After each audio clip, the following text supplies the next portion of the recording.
Imagine an entire population of millions of people legally confined to a specific strip of territory, forbidden from living in the cities of their own empire, restricted in which professions they could enter, taxed at double rates, and subjected to organized mob violence that the government either encouraged or simply refused to stop. In 1881, in the city of Elizabethgrad in what is now Ukraine, a wave of coordinated riots tore through Jewish neighborhoods with a ferocity that shocked even seasoned observers of Russian imperial life. The question that haunted contemporaries and still haunts historians today is this: was the persecution of Jews in Russia the product of ancient religious hatred, of modern political calculation, or of something far more deliberate and structural than either explanation alone can account for? To answer that question, you have to go back much further than the pogroms of the 1880s. You have to go back to a moment when Russia barely had any Jews at all, and then ask how it suddenly came to have more Jews than any other country on earth. The answer to that question is not a story of migration. It is a story of conquest. When Catherine the Great and her successors partitioned Poland across three brutal divisions between 1772 and 1795, the Russian Empire absorbed enormous swaths of Polish and Lithuanian territory. And living in those territories, concentrated in small towns called Shtetlak, speaking Yiddish, practicing a form of Judaism, shaped by centuries of relative autonomy under Polish noble protection, were roughly 1 million Jews. Russia did not invite them. Russia simply swallowed the land they lived on and then immediately began trying to figure out what to do with them. Catherine's solution was a legal boundary called the Pale of Settlement, established in its basic form in the 1790s and formalized through subsequent legislation across the early 19th century. The Pale encompassed roughly 15 provinces stretching from the Baltic coast in the north through Lithuania, Belarus, and Ukraine down to the Black Sea coast in the south. Jews were required by law to live within this zone. They could not, with limited exceptions, reside in Moscow, St. Petersburg, or in the interior provinces of Russia proper. What this meant in practice was that roughly 5 million people by the middle of the 19th century were legally compressed into a defined geographic corridor, competing for economic survival in a limited number of towns and occupations, legally visible and legally vulnerable, in ways that the rest of the Russian population was not. The Pale was not simply a restriction. It was the foundational architecture of Jewish life in Russia, and everything else that happened flowed from it. Life inside the Pale was genuinely complex in ways that simple narratives of victimhood tend to flatten. The shtetl was not a place of pure misery. It had its own internal hierarchies, its own intellectual culture, its own religious intensity, its own humor, its own fierce communal debates. Hasidic Judaism had taken deep root in the region in the 18th century, following the teachings of the Baal Shem Tov, and it brought with it a mystical, emotionally intense religious practice that competed with the older rabbinic tradition. The Mitnagdim, the opponents of Hasidism centered in Vilna, under the towering intellectual authority of the Vilna Gaon, Elijah ben Solomon Zalman, waged a religious Cold War against the Hasidic movement that sometimes turned genuinely bitter.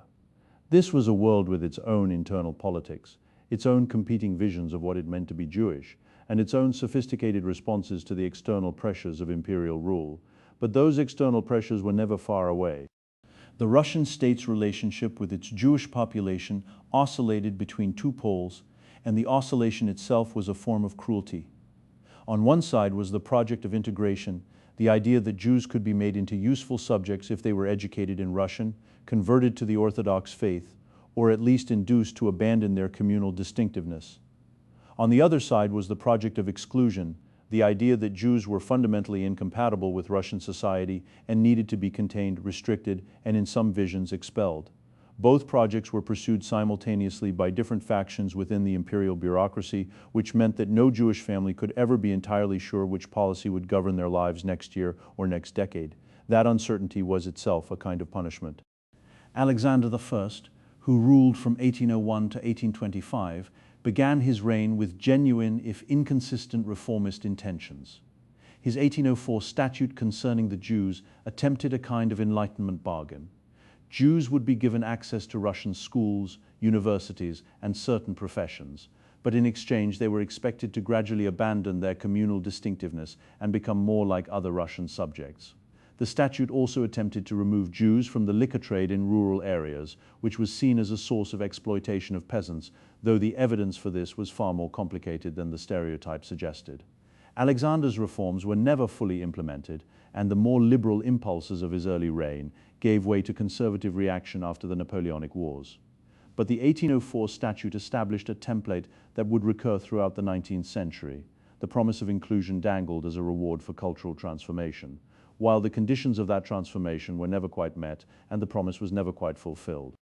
Nicholas I, who came to power after the Decembrist revolt of 1825, had no patience for liberal ambiguity. His approach to the Jewish question was characteristically brutal in its clarity. In 1827, he extended the conscription system to Jewish communities, but with a twist that was almost designed to destroy Jewish family life.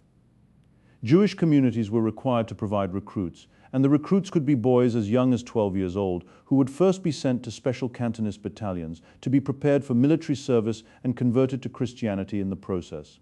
The Cantonist system was not incidental. It was a deliberate instrument of cultural destruction.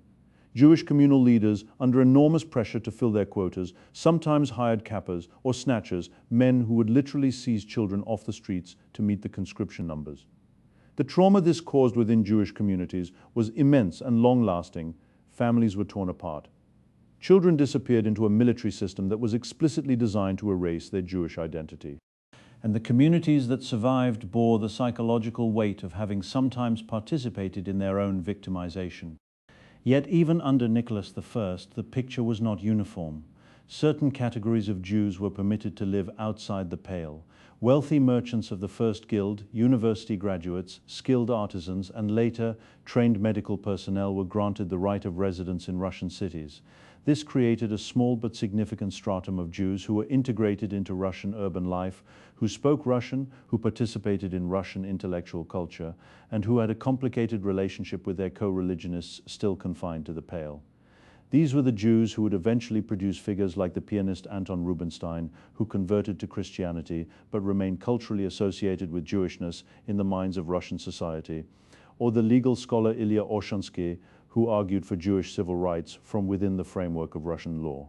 Their existence was a constant reminder that the walls of the Pale were not absolute, but also that crossing them required a price that many Jews were unwilling or unable to pay. The reign of Alexander II, from 1855 to 1881, is often described as the great era of Russian reform, and for Jewish communities it brought genuine, if limited, improvements. The expansion of residence rights for certain categories of Jews, the opening of Russian universities to Jewish students, and the general atmosphere of liberalization that accompanied the emancipation of the serfs in 1861 created real opportunities. Jewish intellectual life in Russian began to flourish. The Haskalah, the Jewish Enlightenment movement that had originated in Germany and spread eastward, found fertile ground among younger Jews who wanted to engage with European modernity while remaining Jewish. Writers like Sholem Yankev Abramovich, who wrote under the name Mendele Moiker Sforim, began using Yiddish as a vehicle for social criticism and literary art, rather than simply as a vernacular tongue. Hebrew language journalism and literature revived. Young Jews entered Russian universities in growing numbers and encountered Russian radical politics, populism, nihilism, and eventually Marxism, with an intensity that would have enormous consequences. But then came March 1, 1881. Alexander II was assassinated by members of the revolutionary organization Narodnaya Volya, the People's Will. One of the conspirators, Gesya Gelfman, was Jewish. She was not the leader, not the organizer, not the bomb thrower, but she was Jewish, and that fact was seized upon immediately by those who wanted to blame the assassination on Jewish influence. The pogroms that erupted across southern Ukraine and Bessarabia in the spring and summer of 1881 were not spontaneous. They were organized, they spread along railway lines, and local authorities in many cases stood aside or arrived too late to matter.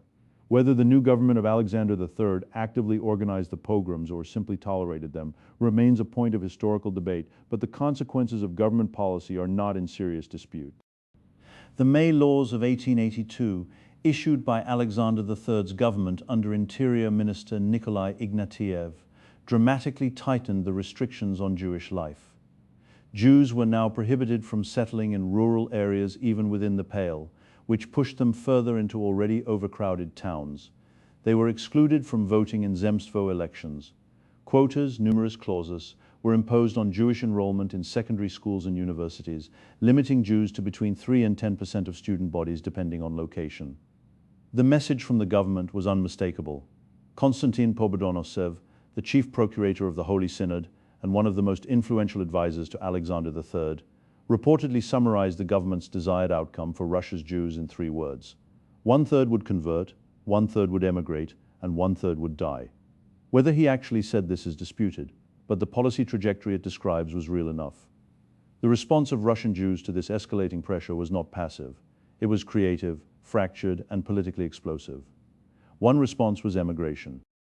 Between 1881 and 1914, approximately 2 million Jews left the Russian Empire, the vast majority heading to the United States, with smaller numbers going to Britain, Argentina, and Palestine. The Lower East Side of New York, the East End of London, the neighborhoods of Buenos Aires were transformed by this migration. The world was reshaped by the decision of 2 million people to leave. Another response was political radicalization.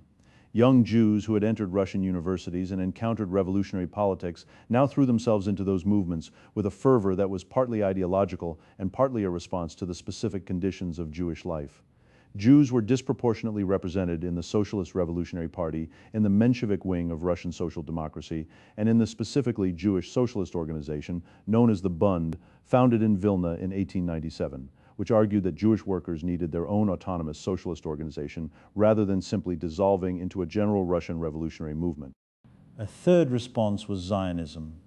In 1882, a young physician named Leon Pinsker published a pamphlet called Auto-Emancipation, arguing that Jews would never be safe in any country where they were a minority, that anti-Semitism was a form of psychosis that European civilization was incapable of curing, and that the only solution was a Jewish national homeland.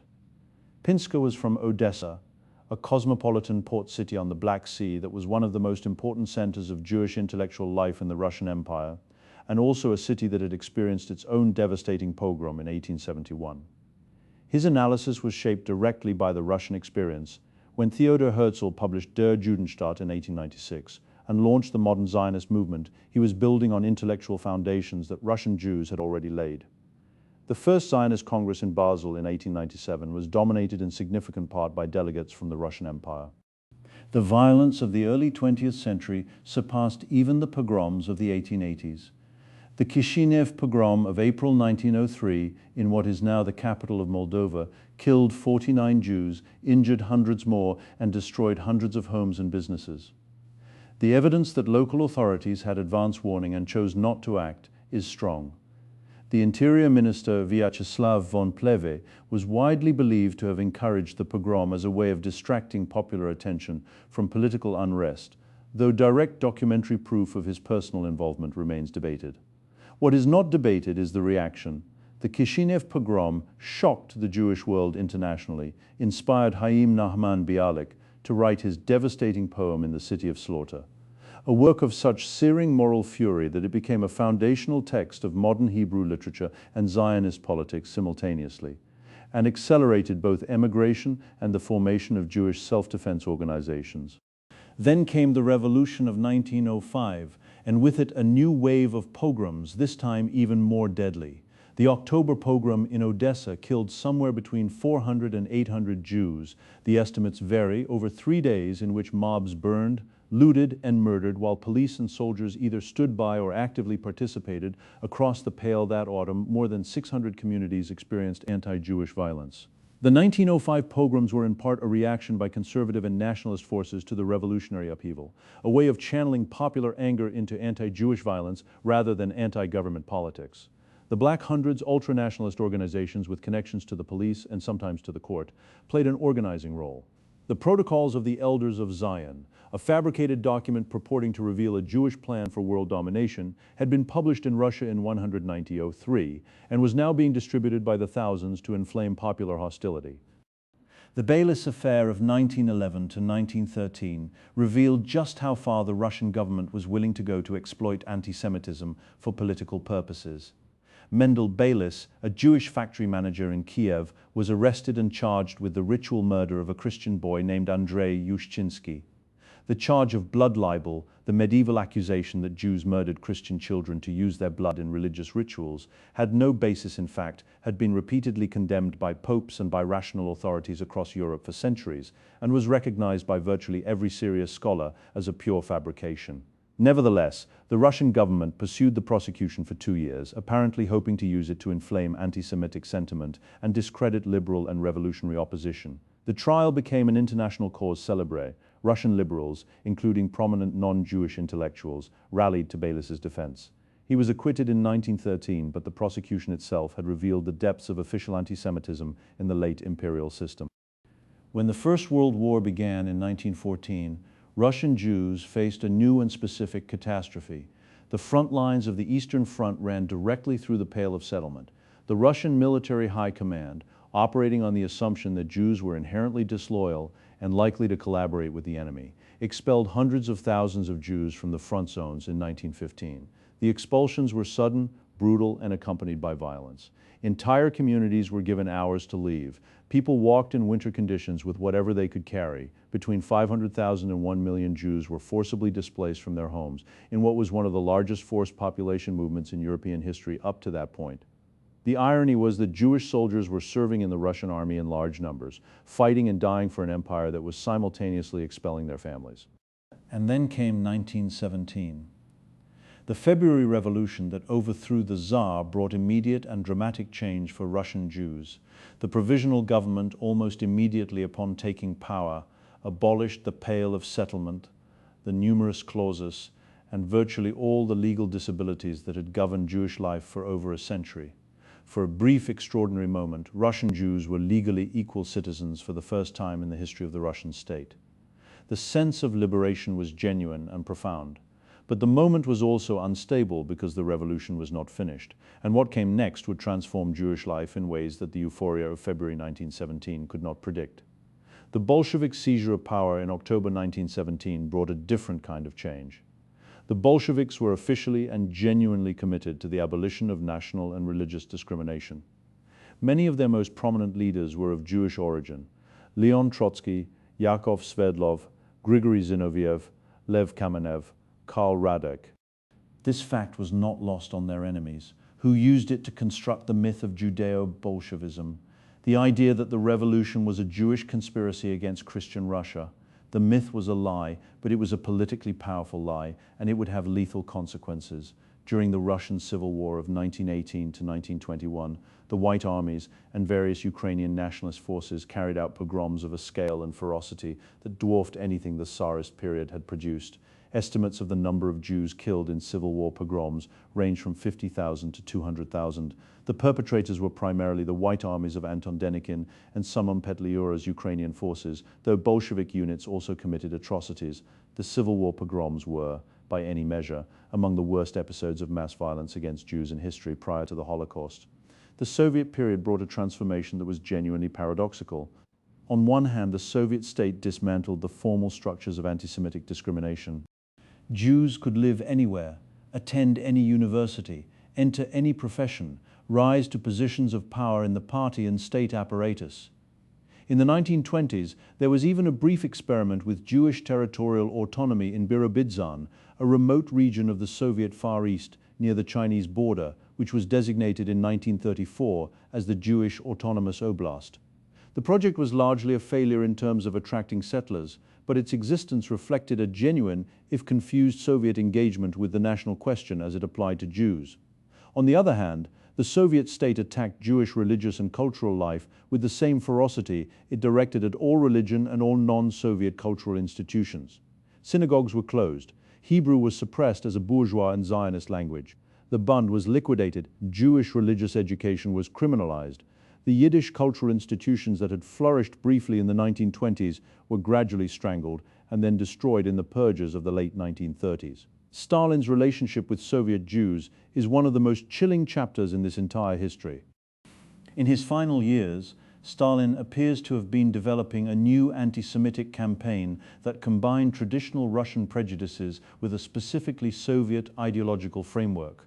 the anti-cosmopolitan campaign of the late 1940s, which targeted Jewish intellectuals, artists, and scientists under the coded language of opposition to rootless cosmopolitanism, destroyed careers, sent people to the Gulag, and created an atmosphere of fear in Soviet Jewish communities.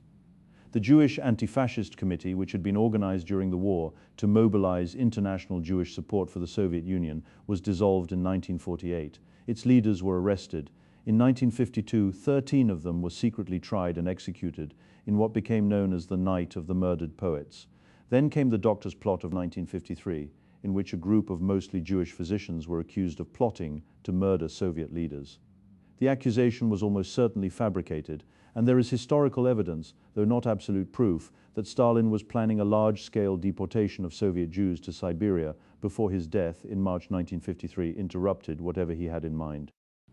The doctor's plot was quietly dropped within weeks of his death, and the arrested physicians were released. The post-Stalin decades brought a different kind of Jewish experience in the Soviet Union. Official anti-Semitism was muted, but structural discrimination persisted. Jews faced informal quotas in certain universities and institutions. The fifth line on Soviet internal passports, which recorded nationality, marked Jews as Jews regardless of how assimilated they were or how little connection they had to Jewish religious or cultural life. Zionism remained a criminal ideology. Contact with Israel or with Jewish organizations abroad was dangerous, yet Soviet Jews maintained a sense of identity that was shaped by all these pressures into something distinctive, secular, often highly educated, politically aware, and increasingly oriented toward emigration, as the Soviet system began to show its cracks.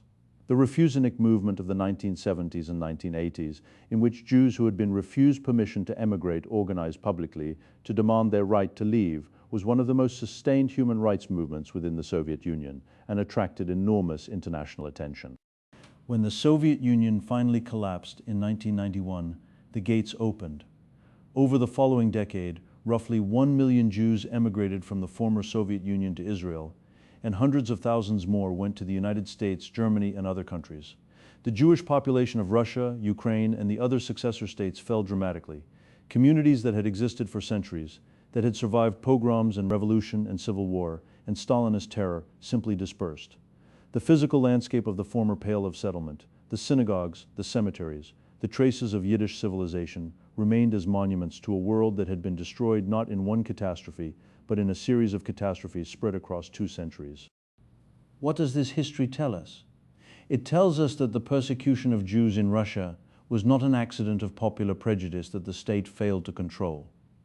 It was a structural feature of the imperial system maintained through law, enforced through bureaucracy, and periodically intensified through state-sanctioned or state-tolerated violence whenever it served the political interests of those in power. It tells us that the responses of Jewish communities to that persecution were creative, diverse, and consequential far beyond the borders of Russia itself. The mass emigration that built new communities in America and Israel, the revolutionary politics that shaped the course of the 20th century, the literature and music and intellectual life that enriched world culture in ways that are still being traced. It tells us that the line between legal discrimination and physical violence is shorter than comfortable societies like to believe, and that the machinery of exclusion once built tends to escalate rather than moderate unless something external forces it to stop. The history of Jews in Russia is not a footnote to Russian history. It is inseparable from it.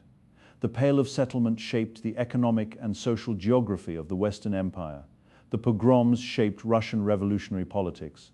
The Civil War massacres shaped the founding of Israel.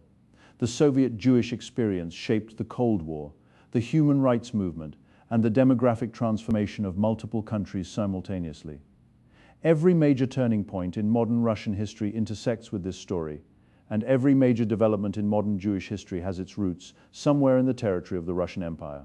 To understand one is to be forced to grapple with the other, which is perhaps why both histories remain so contested, so politically charged, and so urgently necessary to understand.